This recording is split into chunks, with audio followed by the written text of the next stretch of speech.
My son and his wife went on a trip, leaving me to care for her mother, who was in a coma after an accident.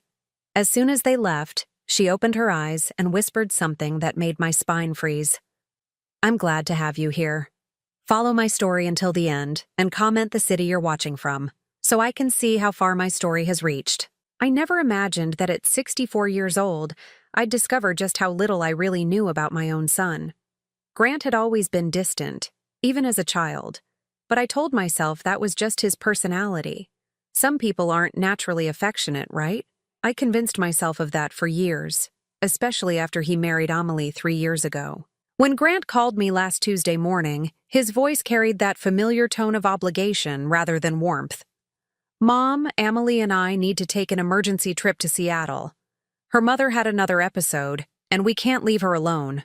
Marianne had been in what the doctors called a vegetative state for 6 months now, ever since the car accident that left her with severe brain trauma. The poor woman just lay there in the hospital bed they'd set up in Grant's guest room, breathing through machines, completely unresponsive to the world around her. "Of course, sweetheart," I heard myself saying, though something in his tone made my stomach tighten. "How long will you be gone?" "Just 4 days, maybe 5. There was a pause. Then he added, "The nurse will come by twice a day to check her vitals and adjust her medications. You just need to be there in case of emergencies." I should have asked more questions. I should have wondered why they couldn't hire a full-time caregiver if Marianne needed constant supervision. But I was so grateful that my son needed me for something, anything, that I ignored the warning bells in my head. Thursday morning, I arrived at Grant's house in Riverside with my small overnight bag. The house always felt cold to me, despite its expensive furnishings and perfect decorating. Amelie greeted me at the door with her usual practiced smile, the one that never quite reached her eyes. "Thank you so much for doing this, Laureen," she said, though her gratitude felt rehearsed. "Mother has been so peaceful lately. The doctors say she's stable, but we just can't risk leaving her alone." Grant appeared behind her, already checking his watch. "Our flight leaves in 3 hours. The nurse, Mrs. Patterson, will be here at 9 a.m. and 6 p.m. every day. Her medications are all labeled in the kitchen." I followed them to the guest room where Marianne lay motionless in the hospital bed. Machines beeped softly around her, monitoring her heart rate and oxygen levels. Her silver hair was neatly brushed, and someone had applied a light pink lipstick to her pale lips. She looked almost peaceful, like she was simply sleeping deeply. "She hasn't shown any signs of consciousness in months," Amelie whispered, standing beside the bed. "Sometimes I talk to her, hoping she can hear me, but the doctors say there's probably no awareness left." Something about the way she said it made me look at her more carefully. There was something cold in her expression as she stared down at her mother, something that didn't match the concern in her voice. Grant kissed my cheek quickly, a perfunctory gesture. "We'll call tonight to check in. Emergency numbers are on the refrigerator." And then they were gone, their designer luggage rolling across the marble foyer, the front door closing with a soft click that somehow sounded final. I stood in the hallway for a moment, listening to the house settle around me. The silence was heavy, broken only by the steady beeping from Marianne's room. I walked back to check on her, adjusting the blanket that had shifted slightly when I leaned over to smooth her hair. That's when it happened. The moment my fingers touched her forehead, Marianne's eyes snapped open. I gasped, stumbling backward, my heart hammering against my ribs. Her blue eyes, clear and alert, locked onto mine with an intensity that made my breath catch in my throat. "Thank God," she whispered, her voice hoarse but unmistakably conscious. I was beginning to think they'd never leave. I felt the blood drain from my face. "Marianne, you're awake?" She struggled to sit up slightly, wincing as she did. "Help me, please. I've been lying still for so long my muscles are cramping." My hands shook as I helped adjust her pillows, my mind racing to process what was happening. But the doctors said, "Grant and Amelie said you were in a coma." Marianne's laugh was bitter, filled with a pain that went beyond physical discomfort. "Oh, my dear Laureen, there's so much you don't know." She gripped my hand with surprising strength. "They think I'm in a coma because that's what they want to believe. what they need everyone to believe. I don't understand, I whispered, sinking into the chair beside her bed. Marianne's eyes filled with tears, but her voice remained steady. They're drugging me, Laureen. Every day, sometimes twice a day, Amelie gives me injections that knock me unconscious. She tells everyone they're prescribed medications from my neurologist, but they're not.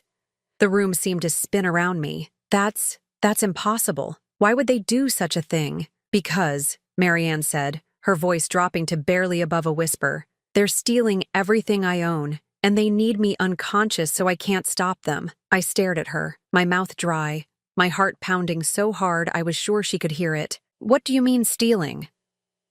Marianne closed her eyes for a moment, as if gathering strength.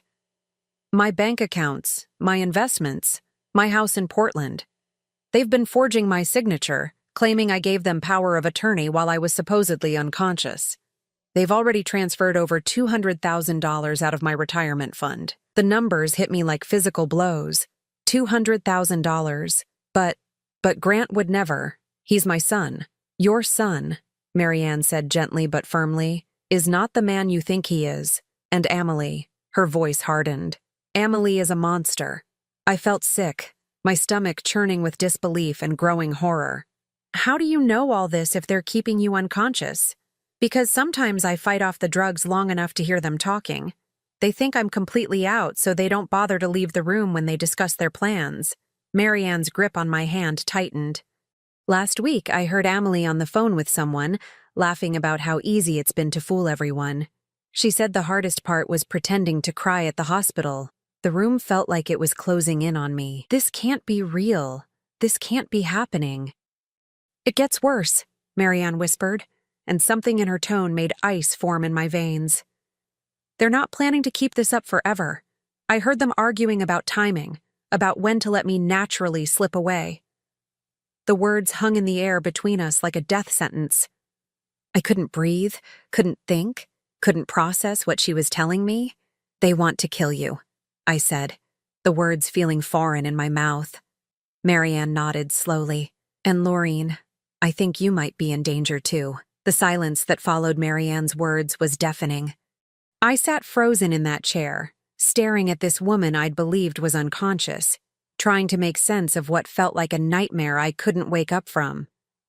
What do you mean I might be in danger? My voice came out as barely a whisper. Marianne struggled to sit up straighter, and I instinctively moved to help her, though my hands were trembling.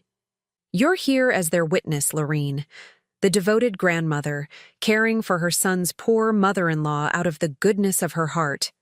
When something happens to me, you'll be the one to testify that I never showed any signs of consciousness. The implications hit me like a sledgehammer. They're using me. They're using both of us. Marianne's voice carried decades of pain and betrayal. But you still have a chance to walk away from this. I don't. I stood up abruptly, pacing to the window.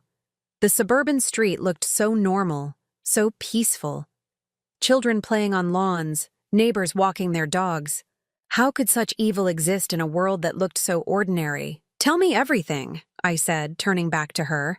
From the beginning. Marianne took a shaky breath. The car accident was real. I was unconscious for about a week in the hospital, but when I started to wake up, when the doctors were talking about recovery and rehabilitation, Amelie convinced them I was having setbacks. She said I was agitated, confused, sometimes violent. Were you? No, but she was there for every medical consultation, playing the devoted daughter. She had them believing that moving me home for palliative care was the most compassionate option. Marianne's laugh was hollow. The doctors thought they were helping a family avoid prolonged suffering. I sank back into the chair, my legs too weak to support me. And Grant? Does he know what she's doing? Marianne's expression darkened. Oh, he knows. He's the one who suggested the forgery scheme. Amelie handles the medical manipulation, but Grant is the mastermind behind the financial fraud. The word fraud made my stomach lurch. My son, the boy I'd raised, sung lullabies to, worried about through every scraped knee and broken heart, was a criminal. How long has this been going on?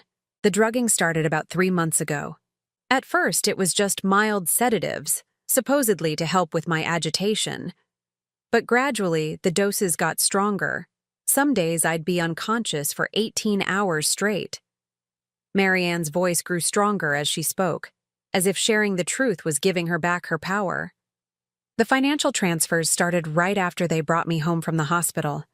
Small amounts at first, just a few thousand here and there, but once they realized how easy it was, they got greedy. How much have they stolen?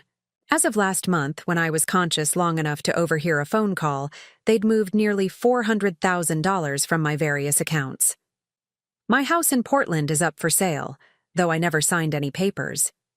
They forged my signature using some legal loophole about incapacitated family members. $400,000. The number made me dizzy. I thought about Grant's expensive car, the renovations they'd done to this house, Amelie's designer clothes and jewelry. I'd assumed Grant's consulting business was doing well, but now, the nurse that comes twice a day, I said suddenly. Mrs. Patterson, is she part of this? Marianne shook her head. No, she's legitimate. But Amelie times the injections perfectly. She gives me the strongest dose about an hour before each nursing visit. Mrs. Patterson has never seen me anything but unconscious. What about the machines? The monitors? They're real, but they're not connected to any hospital system. They're just monitoring basic vital signs. As long as my heart is beating and I'm breathing, everything looks normal to anyone who doesn't know what to look for. I felt a chill run down my spine. You said they're planning to let you naturally slip away. What does that mean? Marianne was quiet for a long moment, and when she spoke, her voice was steady despite the tears in her eyes. I overheard them discussing it 2 weeks ago. Amelie was researching how to gradually increase dosages to cause respiratory failure. She found some medical forums discussing how certain drug combinations can cause what looks like natural complications in coma patients. The room felt like it was spinning. They're planning to murder you. Yes. And they're going to make it look like a tragic but expected outcome. The family did everything they could, but sometimes these things just happen. Marianne wiped her eyes with the back of her hand. Amelie has already started talking to Mrs. Patterson about how my breathing has seemed more labored lately, how my color isn't quite right. She's laying the groundwork. I jumped up again, unable to sit still. We have to call the police. We have to stop this. With what proof? Marianne asked gently. It's my word against theirs. The medical records all support their story. The financial transfers were all done with forged signatures that look legitimate. And I'm supposed to be in a vegetative state. But you're conscious now. You can tell them what really happened. Can I? Or am I just a confused old woman with brain damage making wild accusations against her devoted family? Marianne's voice carried the weight of someone who'd thought through every possible scenario. Amelie has been very careful to establish a paper trail showing my supposed mental decline. She's even had me diagnosed with early-stage dementia based on behaviors she reported to doctors. The systematic nature of their deception was breathtaking. How long do you think we have? Based on what I overheard, they're planning to start the final phase when they get back from this trip. They wanted me to have a few days under the care of loving family before the tragic turn for the worse. Marianne looked at me with an expression that was somehow both desperate and determined. They needed a witness who could testify to my peaceful final days. That's where you come in. The weight of realization crashed over me. They asked me to come here not because they needed help. They needed an alibi. A perfect alibi. Grant's devoted mother, who loved his wife's family enough to sacrifice her own comfort to help care for an unconscious woman. Who better to vouch for their dedication and grief when I finally succumbed to my injuries? I felt nauseous. All those times Grant called me over the past few months, asking how I was doing, if I needed anything. I thought he was finally growing closer to me. He was keeping tabs on you, making sure you were stable, reliable, and completely unsuspecting. Marianne's voice was gentle but unflinching. I'm sorry, Laureen, but your son has been manipulating you just as much as he's been manipulating everyone else. The last piece of hope I'd been clinging to shattered. Grant didn't need me. He didn't love me. He was using me as an unwitting accomplice in murder. What are we going to do? I whispered. Marianne gripped my hand again, her eyes blazing with a fierce determination I hadn't expected. We're going to beat them at their own game.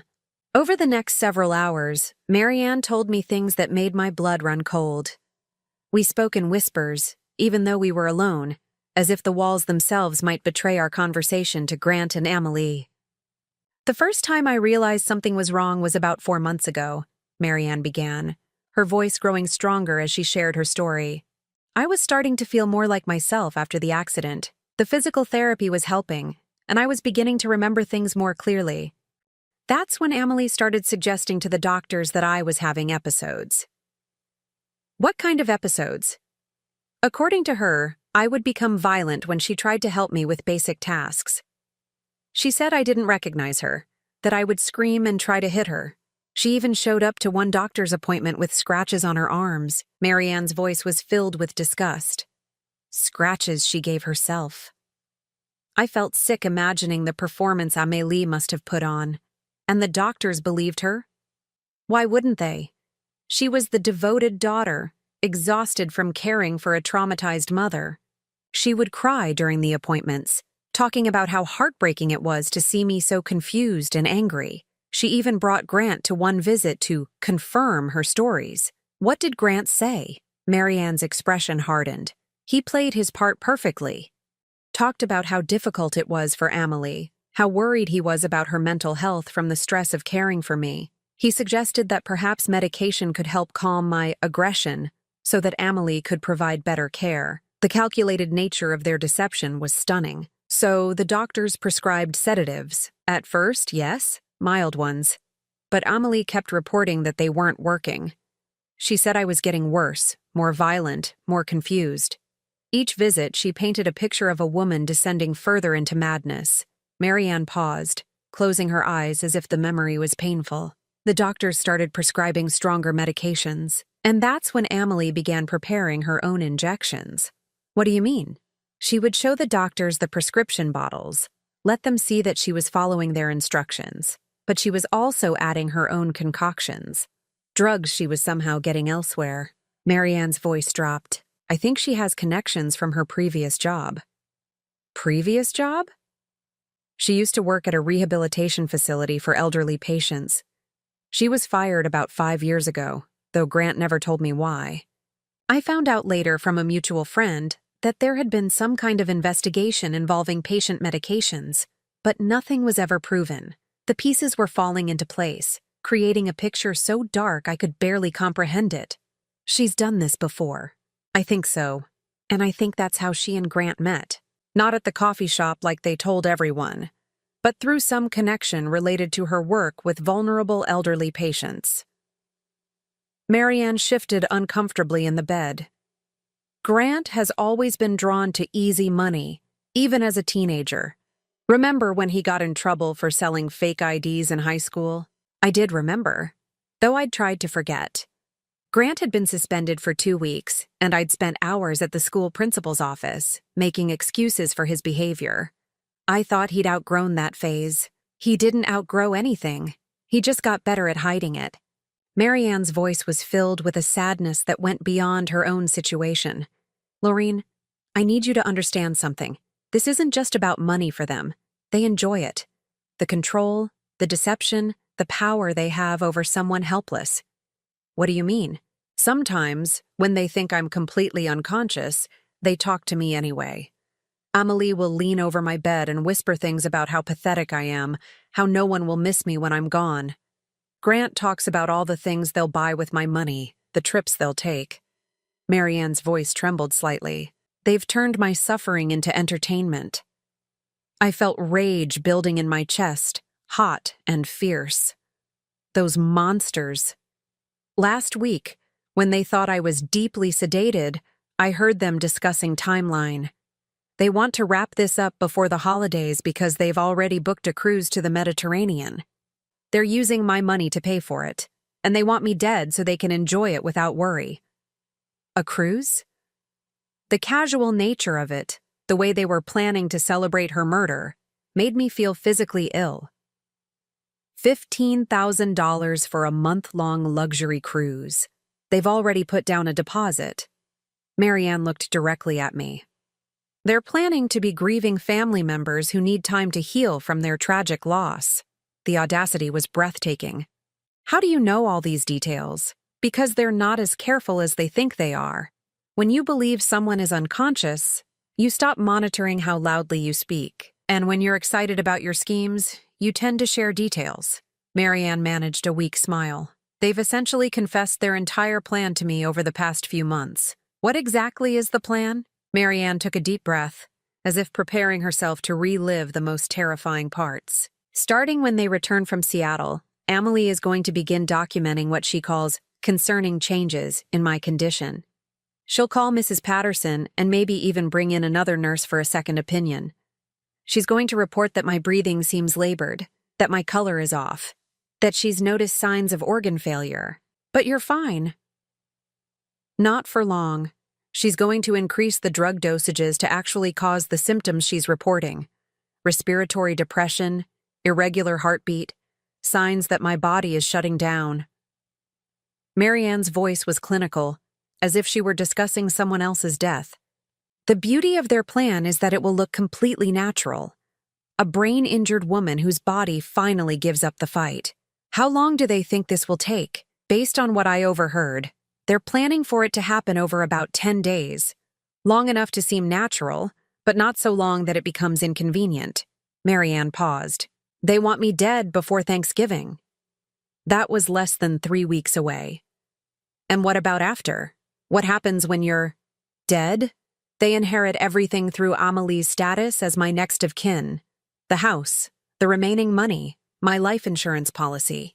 They've already researched probate laws to make sure there won't be any complications. Marianne's voice grew cold. They've even picked out my burial plot. The cheapest one they could find, of course. No point in wasting money on a dead woman. I was shaking with rage and horror. We have to stop them. We have to find a way to prove what they're doing. I've been thinking about that for months, Marianne said. The problem is that everything they've done has been very carefully planned. The medical records, the financial documents, even the witnesses who can testify to my supposed condition. It all supports their story. But we know the truth now. We know the truth, but proving it is another matter entirely. Marianne looked at me with an expression that was both desperate and determined. That's why I need your help, Laureen. You're the only person who's seen me conscious. You're the only one who knows what they're really doing. What do you want me to do? Marianne was quiet for a moment, and when she spoke, her voice was stronger than it had been all day. I want you to help me gather evidence, real evidence, the kind that even the best lawyers can't explain away. How? They think they're so clever, but they've made one crucial mistake. Marianne's eyes had a fierce gleam. They trust you completely. Grant believes his sweet, naive mother would never suspect anything. He thinks you're the perfect witness because you're too innocent to see what's really happening. So we use that. Exactly. Over the next few days before they return, I need you to help me find proof of what they've been doing. Bank records, medication bottles, anything that shows the truth about their scheme. Marianne gripped my hand tightly. And when they come back and start the final phase of their plan, we'll be ready for them. What if they suspect something? What if they realize you're conscious? Marianne smiled, and for the first time since this nightmare began, I saw hope in her expression. Then we'll give them the performance of their lives. We'll let them think they're winning right up until the moment we destroy them. The determination in her voice sent chills down my spine, but they weren't chills of fear anymore. They were chills of anticipation. For the first time in my life, I was going to fight back against the people who had used and manipulated me, and we were going to win. The next 2 days passed in a blur of careful investigation. Marianne and I worked together like detectives, gathering evidence whenever Mrs. Patterson wasn't scheduled to visit. We had to be incredibly careful about timing. Marianne would pretend to be unconscious during the nurse's visits, and I would play the role of the concerned caregiver, asking appropriate questions about her condition. Mrs. Patterson was a kind woman in her 50s who genuinely cared about her patients. Watching her check Marianne's vital signs and adjust her blankets with such gentle professionalism made me realize how thoroughly Grant and Amelie had deceived everyone involved. Her breathing seemed steady today, Mrs. Patterson noted during her Friday morning visit, making notes on her chart. How has she been overnight? Very peaceful, I replied, hating how easily the lies came now. No changes that I've noticed. After she left, Marianne and I immediately got back to work. She directed me to places in the house where Grant and Amelie had hidden evidence of their crimes. Check the filing cabinet in Grant's office, Marianne whispered. Top drawer behind the tax documents. That's where they keep the forged papers. I found what she was talking about: copies of power of attorney documents, medical directives, and bank authorizations, all bearing Marianne's signature. But when I compared them to her real signature on some old Christmas cards, the differences were obvious to anyone who knew what to look for. They practiced, Marianne explained when I showed her what I'd found. I caught Amelie tracing my signature on practice sheets months ago.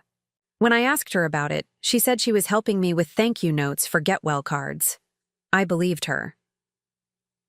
We also found records of the illegal drug purchases. Amelie had been ordering sedatives through online pharmacies, using fake prescriptions and multiple identities. The shipping records were all there, hidden in a box in their bedroom closet. She's been getting them delivered to different addresses, I told Marianne, as I photographed the evidence with my phone. Post office boxes, neighbors' houses when they're out of town, even some to your old address in Portland. How much has she spent on this? I added up the receipts. Over $3,000 in the past 4 months.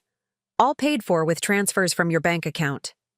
The irony was sickening. They were using Marianne's own money to buy the drugs they planned to kill her with. But our most disturbing discovery came when I found Amelie's journal. She keeps a diary?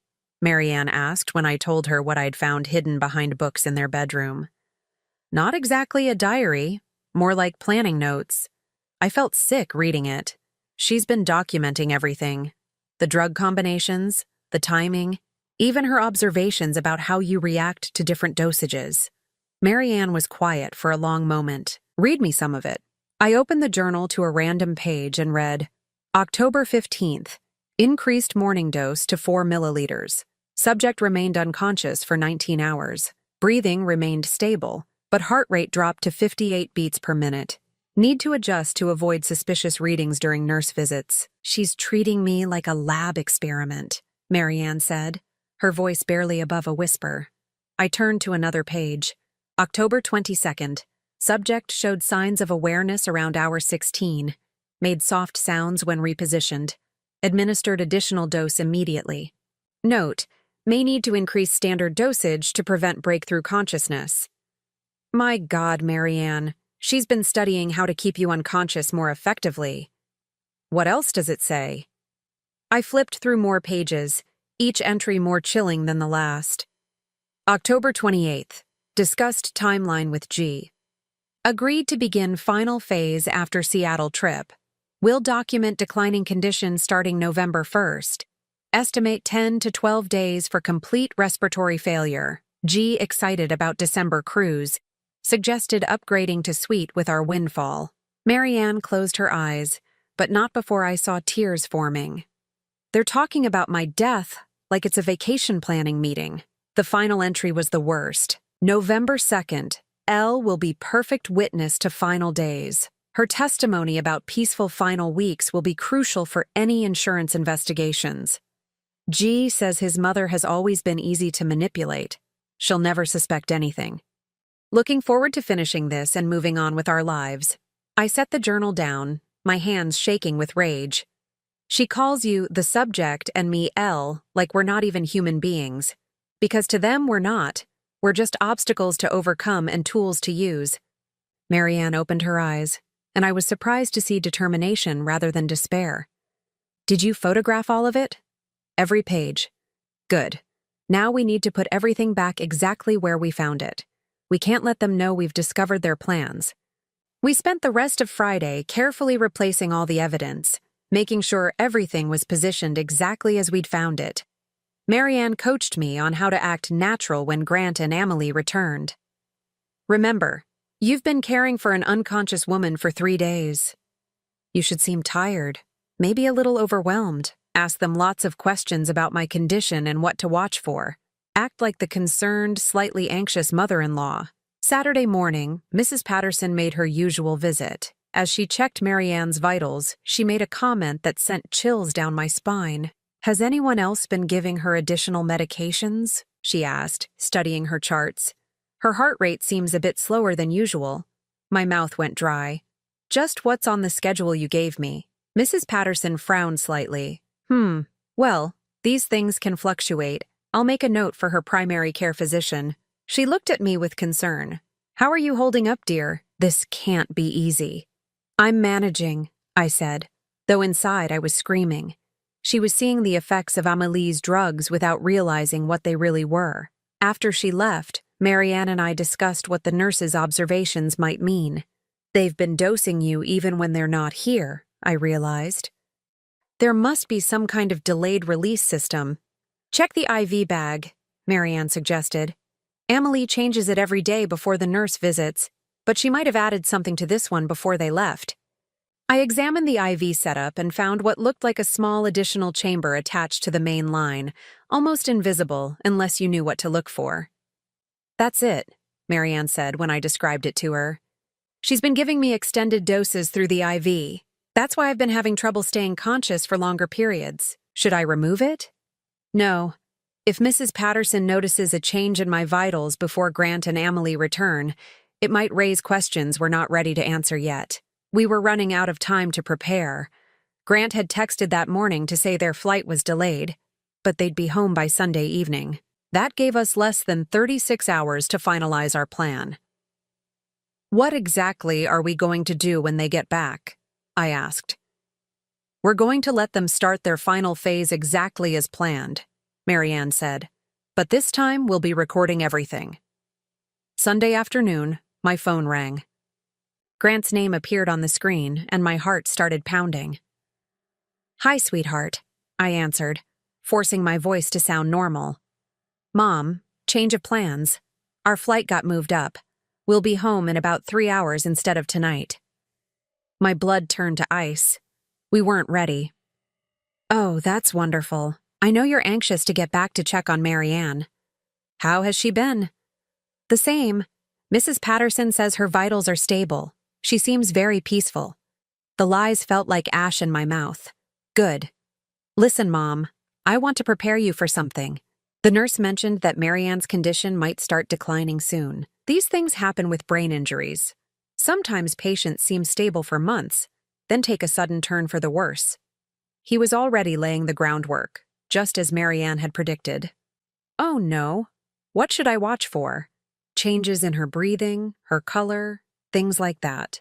But don't worry, Amelie will know what to do when we get back." "Of course. I'll see you soon." After I hung up, I ran to tell Marianne about the change in plans. 3 hours, she said, her voice steady despite the circumstances. "That's enough time to set up the recording equipment and get everything ready." "Recording equipment?" Marianne smiled. "Did you think I've been lying here helpless for months without making any preparations? There's a box hidden in the basement behind the water heater. Bring it up here." When I found the box, I was amazed at what was inside. A small digital recording device, a tiny camera, and what looked like professional surveillance equipment. "Where did you get all this?" "I ordered it online months ago, when I first realized what they were planning. It took weeks of pretending to be unconscious while packages were delivered, but I managed to hide everything before they found it." Marianne's eyes gleamed with satisfaction. "They think they're so clever, but I've been preparing to destroy them for months." As we quickly set up the hidden camera and recording devices, I felt a mixture of terror and excitement. In just a few hours, Grant and Amelie would walk through that front door, believing they were about to complete their perfect crime. Instead, they were walking into a trap that would expose them for the monsters they really were. "Are you ready for this?" Marianne asked as we heard a car pulling into the driveway. I looked at this brave woman who had endured months of abuse and manipulation, who was about to risk her life to bring her tormentors to justice. "I'm ready." The front door opened, and I heard Amelie's voice calling out cheerfully, "We're home!" The final phase was about to begin. "Lorene, we're back." Amelie's voice carried that same artificial sweetness I'd grown to recognize as a warning sign. I heard their footsteps in the hallway. the rolling of suitcase wheels across the marble floor. Marianne squeezed my hand once, then immediately went limp, her eyes closing as she slipped back into her performance. The transformation was so complete, so convincing, that for a moment I almost believed she really was unconscious. "How is she?" Grant asked as he appeared in the doorway. His face showed what looked like genuine concern, but now I could see the calculation behind his expression. "Very peaceful," I said, standing up from the chair beside Marianne's bed. "Mrs. Patterson was here this morning. She said her vitals were stable, but mentioned that her heart rate seemed a little slower than usual." I watched Amelie's face carefully as I said this. There was a flicker of something, satisfaction, before she arranged her features into an expression of worry. "Oh dear," she murmured, moving to Marianne's bedside. "Sometimes that can be a sign of changes in her condition." She placed her hand on Marianne's forehead with theatrical tenderness. "Poor mother. She's been fighting so hard for so long." Grant moved to stand beside his wife, and for a moment they looked like a devoted couple concerned about their loved one. If I hadn't known the truth, I might have been moved by their apparent grief. "The nurse mentioned that we should watch for any changes," I said carefully. "What exactly should I be looking for?" "Well," Amelie said, still stroking Marianne's hair with fake affection, "with brain injuries like mother's, sometimes patients can take sudden turns for the worse. Their breathing might become labored, their color might change. It's all part of the natural progression of her condition." The way she said natural progression made my skin crawl. She was already preparing the narrative for Marianne's murder. "Is there anything we can do to help her?" I asked, playing my part as the concerned but naive mother-in-law. Grant and Amelie exchanged a look that lasted just a fraction too long. "We just have to keep her comfortable," Grant said. "Make sure she's not in any pain. The medications help with that," Amelie added. "I'll need to adjust her dosages based on how she's been responding while we were gone." I felt my pulse quicken. This was it. They were about to begin the final phase of their plan. Should I stay to help?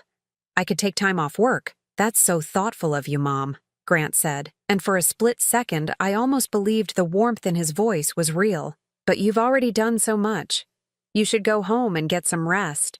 "Actually," Amelie interrupted, her voice taking on a sharper edge, "maybe Laureen should stay tonight, just to make sure everything goes smoothly as we transition back to our normal routine." Grant looked at her with surprise. This wasn't part of their original plan. "Amelie, I think Mom has done enough." "No, I insist." Amelie's smile didn't reach her eyes. "Families should be together during difficult times." Something in her tone sent alarm bells ringing in my head. This wasn't about wanting my help. This was about control. "Of course I'll stay," I said, trying to keep my voice steady. "Whatever you need." Over the next few hours, I watched them settle back into their routine with mounting horror. Amelie checked and rechecked Marianne's medications, making careful notes about dosages and timing. Grant spent time on his laptop, and I caught glimpses of what looked like travel websites and bank statements. During dinner, takeout Chinese food eaten mostly in silence, Grant's phone buzzed with a text message. He glanced at it and smiled in a way that made my stomach turn. "Good news?" Amelie asked. "The cruise line confirmed our upgrade. Penthouse suite with a private balcony." He looked at me and added casually, "We're taking a long vacation after the holidays. We've been under so much stress with Marianne's condition." "That sounds wonderful," I managed to say. "You both deserve a break." The casual way they discussed their murder vacation while sitting just yards away from their intended victim was breathtaking in its cruelty. Later that evening, as we sat in the living room, Amelie began what sounded like a rehearsed conversation. "Laureen, I want you to know how much it means to us that you've been so involved in Mother's care," she said. "It shows what kind of person you are." "She's always been dependable," Grant added, reaching over to pat my hand. "Even when I was growing up, Mom was always there when we needed her." The irony of his words wasn't lost on me. I had been there when he needed me, to provide alibis for his crimes. "I just want to help," I said softly. "You have helped. More than you know." Amelie's voice dropped to a more serious tone. But I need to prepare you for what might happen over the next few days. The doctors have warned us that Mother's condition could deteriorate quickly. What do you mean? Grant leaned forward, his expression grave. Sometimes with brain injuries, patients seem stable for months, then suddenly take a turn. Their body systems start failing one by one. It's heartbreaking, Amelie added, dabbing at her eyes with a tissue. But it's also a blessing in a way. Mother won't suffer much longer. They were so convincing, so practiced in their deception. If I hadn't heard Marianne's story, if I hadn't seen the evidence of their crimes, I would have believed every word. Is there anything I can do to help during this difficult time? I asked. Just be here, Grant said. Having family around makes it easier to cope. Amelie nodded. And if anything happens, if Mother takes a sudden turn, we'll need you to help us understand that we did everything we could. There it was. The real reason they wanted me to stay. They needed their witness present for the final act. Around 10 o'clock, Amelie announced it was time to give Marianne her evening medications. This might be a good learning experience for you, Laureen, she said as we walked to Marianne's room, in case you ever need to help with her care again. I watched in horrified fascination as Amelie prepared the injection.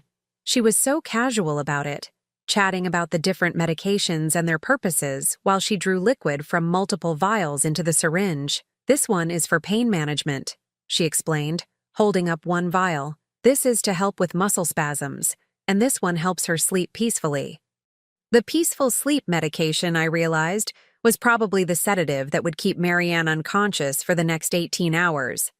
As Amelie administered the injection, I had to fight the urge to stop her, but we needed them to reveal more of their plan, and Marianne had insisted she could handle whatever they gave her for one more night. How long before it takes effect? I asked. Usually within 15 minutes she'll be deeply asleep, Amelie said, disposing of the needle in a medical waste container. She won't wake up until late tomorrow morning. Grant appeared in the doorway. Everything okay in here? Just fine. Mother should rest comfortably now. Amelie smoothed Marianne's blanket with mock tenderness. Sweet dreams, Mother. As we left the room, I felt sick knowing that Marianne was already fighting off the drugs coursing through her system, but I also felt a surge of admiration for her strength and determination. Back in the living room, Grant poured himself a scotch while Amelie made tea. The atmosphere felt almost celebratory, though they were trying to hide it. I'm exhausted, Amelie announced after finishing her tea. I think I'll turn in early. Laureen, the guest room is all set up for you. Actually, Grant said, setting down his glass with more force than necessary, I think we need to have a conversation first. Something in his tone made both Amelie and me look at him sharply. He was staring at me with an expression I'd never seen before. Cold, calculating, almost predatory. Grant? I said uncertainly. He walked to the window and pulled the curtains closed, then turned back to face me. Mom, I need you to understand something about the situation here. Amelie moved to stand beside him, and suddenly they looked less like a grieving couple and more like a team preparing for battle. What situation? I asked, though my heart was already pounding with dread. The situation with Marianne's condition, Grant said slowly, and your role in what's going to happen over the next few days. I don't understand. Grant and Amelie exchanged another look, and this time I saw something pass between them that made my blood run cold. Mom, Grant said, his voice taking on a tone I remembered from his teenage years when he was about to lie his way out of trouble. Marianne is going to die this week, and you're going to help us make sure no one asks any uncomfortable questions about it. The words hit me like physical blows. Even though I'd known this was their plan, hearing Grant say it so casually, so matter-of-factly, made it real in a way that terrified me. Grant? What are you talking about? Don't play dumb, Mom. It doesn't suit you. His voice was hardening now, losing all pretense of warmth. You've been here for 3 days. You've seen Marianne's condition. When she dies, and she will die very soon, you're going to tell everyone that she went peacefully, surrounded by family who loved her. You're scaring me, I whispered, which wasn't entirely an act. Amelie stepped forward, her mask of sweetness completely gone now. You should be scared, Laureen, because you have a choice to make. You can be part of this family, or you can be a problem that needs to be solved. What kind of choice? Grant sat down across from me, leaning forward with his elbows on his knees. Here's what's going to happen, Mom. Over the next few days, Marianne's condition is going to deteriorate. Her breathing will become labored, her heart rate will become irregular, and eventually her body will give up the fight. And you're going to be here to witness all of it, Emily added. You're going to see how hard we fight to save her, how devastated we are when we lose her. When the paramedics come, when the police ask routine questions, when the insurance investigators follow up, you're going to tell them exactly what you saw, Grant continued. A loving family doing everything possible for a brain-injured woman who tragically lost her battle. I stared at them, these two people who were calmly explaining how they planned to commit murder and use me as their alibi. And if I don't? The temperature in the room seemed to drop 10 degrees. Mom, Grant said softly, you're 64 years old. You live alone. You don't have much family besides me. Accidents happen to elderly people all the time. The threat was clear, even though he'd wrapped it in gentle language. I felt true fear for the first time since this nightmare began. You wouldn't, I breathed. We really hope we won't have to, Emily said, her voice bright and cheerful again. We much prefer having you as our ally rather than our enemy. After all, family should stick together. I sat there in stunned silence, trying to process what they'd just told me. They weren't just planning to murder Marianne. They were prepared to kill me too if I didn't cooperate with their scheme. I need some time to think, I finally managed to say. Of course you do, Grant said, standing up and walking over to pat my shoulder. The gesture felt like a snake wrapping around my neck. Take all the time you need, but remember, Mom, we start tomorrow morning, and we need to know that you're with us. As I walked to the guest room on shaking legs, I heard them whispering in the living room behind me. I couldn't make out the words, but the tone was unmistakably that of predators discussing their prey. I closed the door and sat on the edge of the bed, my whole body trembling. They had just threatened my life as casually as they might discuss the weather. And tomorrow, they were going to begin murdering Marianne while forcing me to watch and later lie about what I'd witnessed. But what they didn't know, what they couldn't possibly suspect, was that every word of their confession had just been recorded by the hidden devices Marianne and I had planted throughout the house. The trap had been sprung, and they had walked right into it. I barely slept that night. Every sound in the house made me jump, wondering if Grant and Emily had decided I was too much of a risk to keep alive until morning. But as dawn broke through the guest room window, I was still breathing, still alive, and still determined to see their plan through to its conclusion. At 6 a.m., I heard movement in the hallway. Emily was starting her morning routine, checking on Marianne and preparing what she would claim were prescribed medications. I lay still, listening to her soft footsteps and quiet humming, amazed at how normal she could sound while preparing to commit murder. Around 7, Grant knocked softly on my door. Mom, are you awake? I opened the door to find him standing there with a cup of coffee and what looked like genuine concern on his face. The performance was so convincing that for just a moment I almost forgot what he really was. I brought you coffee, he said gently. I know last night was a lot to process. Thank you, I said, accepting the cup with hands that only trembled slightly. Have you thought about what we discussed? I looked into his eyes, my son's eyes, and saw absolutely no trace of the boy I'd raised. Yes. And? I understand what you need from me. The words tasted like poison in my mouth. Grant's face relaxed into what might have been relief. I knew you'd see reason, Mom. Family has to stick together, especially during difficult times. Of course, I said softly.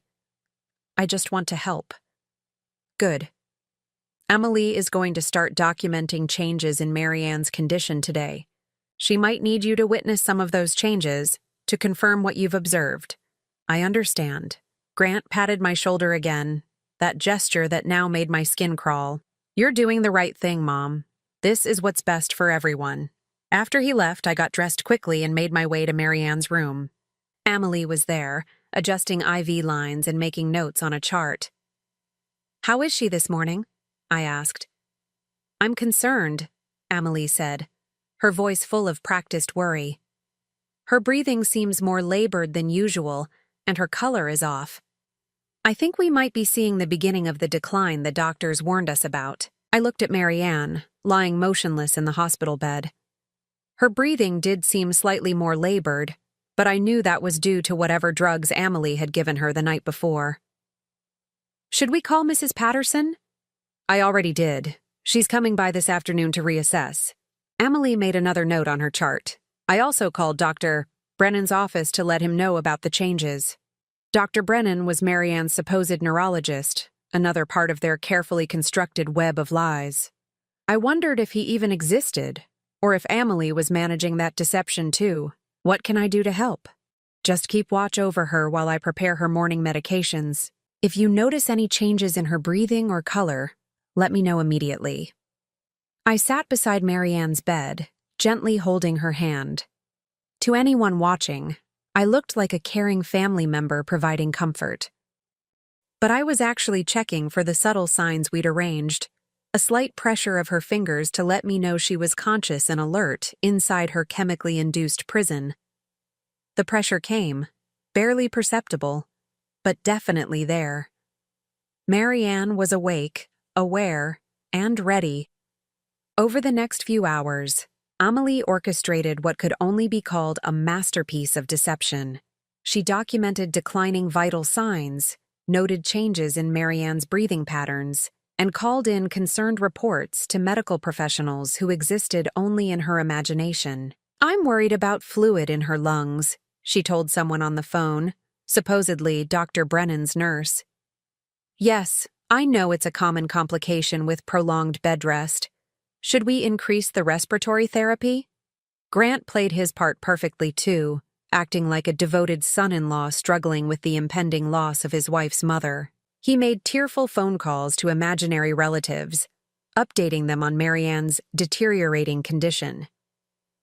I think we should prepare ourselves, he told me around lunchtime. Amelie thinks it might happen within the next 24 to 48 hours. So soon? I managed to gasp, playing my role as the shocked family member. These things can progress very quickly once they start, he said, reaching over to squeeze my hand, but at least she won't suffer much longer. Mrs. Patterson arrived as scheduled at 2 p.m. I watched nervously as she examined Marianne, wondering if she would notice anything suspicious about the supposed deterioration. Her oxygen saturation is lower than I'd like to see, she said, frowning at her equipment, and her heart rate is more irregular. These can be signs of organ stress. What does that mean? I asked, though I already knew she was observing the effects of Amelie's drugs. It could mean her body is starting to shut down, Mrs. Patterson said gently. I'll need to call Dr. Brennan and see if he wants to adjust her care plan. After she left, Amelie seemed pleased with how the visit had gone. See how it works? She said to me quietly. The nurse is documenting everything. When this is over, there will be a clear medical trail showing natural progression of her condition.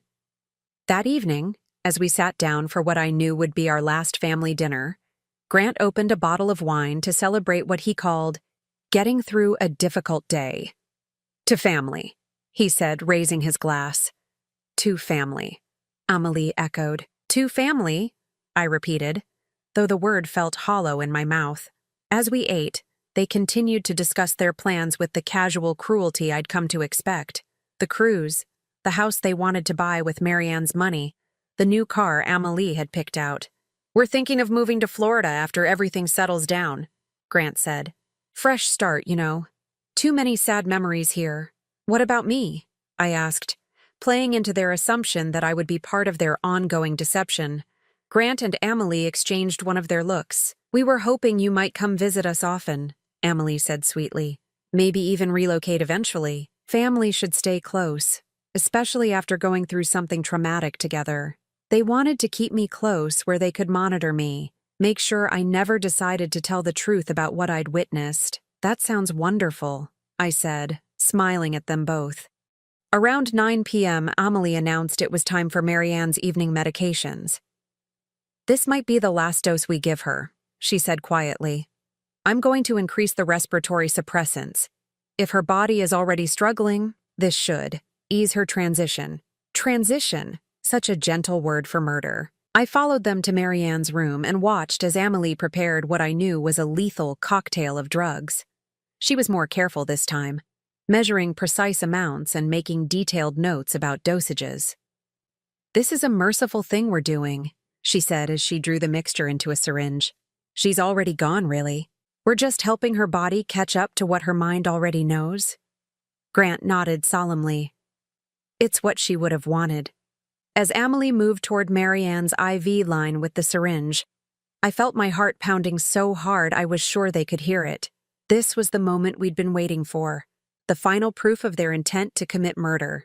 "Wait," I said suddenly. They both turned to look at me, Amelie's hand frozen halfway to the IV port. "I want to say goodbye first," I said, moving to Marianne's bedside. In case she doesn't wake up." "Of course," Grant said softly. "Take your time, Mom." I leaned over Marianne, pretending to whisper final words of comfort, but what I actually whispered was, "Now." Marianne's eyes snapped open. The effect was electric. Amelie screamed and dropped the syringe, its contents spilling across the floor. Grant stumbled backward, his face turning white with shock. "Hello, Amelie," Marianne said, her voice clear and strong as she sat up in bed. "Surprised to see me awake?" For a moment, no one moved. The three of us stared at Marianne as if she had risen from the dead, which in a way she had. That's impossible," Amelie stammered. "You've been unconscious for months. Your brain damaged. You can't what? Can't think? Can't remember? Can't plan?" Marianne swung her legs over the side of the bed with surprising grace. "Oh, my dear Amelie, I remember everything. Every injection, every forged signature, every dollar you stole." Grant found his voice. "This is impossible. You're having some kind of episode. You're confused. Am I?" Marianne reached over to the bedside table and picked up a small recording device. "Then perhaps you can explain this." She pressed play, and suddenly the room filled with their own voices from the previous evening. "Marianne is going to die this week, and you're going to help us make sure no one asks any uncomfortable questions about it." Grant's face went from white to gray. Amelie looked like she might faint. "Keep listening," Marianne said calmly. The recording continued. "Over the next few days, Marianne's condition is going to deteriorate. Her breathing will become labored, her heart rate will become irregular, and eventually her body will give up the fight." "You recorded us," Amelie whispered. "For months," Marianne confirmed. "Every confession, every plan, every casual discussion about my murder. Did you really think I would just lie there helplessly while you destroyed my life?" Grant lunged toward her, but Marianne held up her hand. "I wouldn't do that if I were you. You see, those recordings are already in the hands of the police, the FBI, and the district attorney's office. They've been watching this house since yesterday afternoon." As if summoned by her words, we heard the sound of car doors slamming outside, followed by heavy footsteps on the front porch. "Police! Open up!" Amelie collapsed into a chair, her face buried in her hands. Grant stood frozen, his mouth opening and closing like a fish gasping for air. "You see," Marianne continued conversationally as the front door burst open and armed officers flooded into the house. "I've been working with federal investigators for months. Healthcare fraud, elder abuse, conspiracy to commit murder. You two have been very busy criminals." The officers appeared in the doorway, weapons drawn. "Nobody move! Hands where we can see them!" Grant and Amelie were handcuffed and read their rights while I watched in amazement. The nightmare was finally over. As they were led away, Grant looked back at me with something like betrayal in his eyes. "Mom, how could you do this to your own son?" I stared at him, this stranger who had never really been my child, and felt nothing but relief. "You're not my son," I said quietly. "My son died a long time ago. You're just a criminal who happens to share my DNA." After the police left with their prisoners, Marianne and I sat in the quiet kitchen, drinking tea and processing what had just happened. "How long have you been planning this?" I asked. from the moment I realized what they were doing. I contacted the FBI through a lawyer friend, and we've been building the case ever since. Marianne smiled. They needed evidence of intent to commit murder. Your presence here as their intended witness was the final piece we needed. What happens now? Now they go to prison for a very long time. Healthcare fraud alone carries a 20-year sentence. Add in the elder abuse, the theft, the conspiracy to commit murder. Marianne shrugged. They'll be old before they see freedom again. And the money they stole? Already recovered and returned to my accounts. The FBI had been tracking every transaction. Marianne reached across the table and squeezed my hand. Lorene, I can never thank you enough. Without your help, they would have gotten away with it. I thought about that, about how close they had come to the perfect crime. If I hadn't been there to witness Marianne's awakening, if I hadn't been brave enough to help her gather evidence, Grant and Amelie would be planning their cruise vacation while Marianne lay in a grave. What will you do now? I asked. Live, Marianne said simply. For the first time in months, I can actually live without fear. And you? I considered the question. At 64, I was starting completely over. No son, no family obligations, no one to please or worry about except myself. I think I might travel, I said, surprising myself with the words. I've always wanted to see Ireland. Marianne's eyes lit up. I've always wanted to see Ireland too. Perhaps we could go together. The idea sent a warm feeling through my chest. The first genuinely happy emotion I'd felt in months. I'd like that very much. 6 months later, Marianne and I stood on the cliffs of Moher, watching the Atlantic Ocean crash against the rocks below. The wind whipped our hair around our faces, and we laughed like schoolgirls as we struggled to take selfies with the dramatic coastline behind us. Grant and Amelie had both been sentenced to 25 years in federal prison. The trial had been a media sensation, with headlines about the son and daughter-in-law who tried to murder an elderly woman for her inheritance. I'd testified at their sentencing hearing, looking both of them in the eye as I described the terror and betrayal I'd felt when they threatened my life. Neither of them had shown any remorse. Even facing decades in prison, they maintained they were the victims of an elaborate setup. But justice had been served, and more importantly, Marianne and I had found something neither of us expected. Friendship, freedom, and a second chance at happiness. As we walked back toward our rental car, Marianne linked her arm through mine. Where to next? She asked. I smiled, feeling lighter and more alive than I had in years. Anywhere we want. And for the first time in my life, that was exactly true. Now I'm curious about you, who listened to my story. What would you do if you were in my place? Have you ever been through something similar? Comment below. And meanwhile, I'm leaving on the final screen 2 other stories that are channel favorites, and they will definitely surprise you. Thank you for watching until here.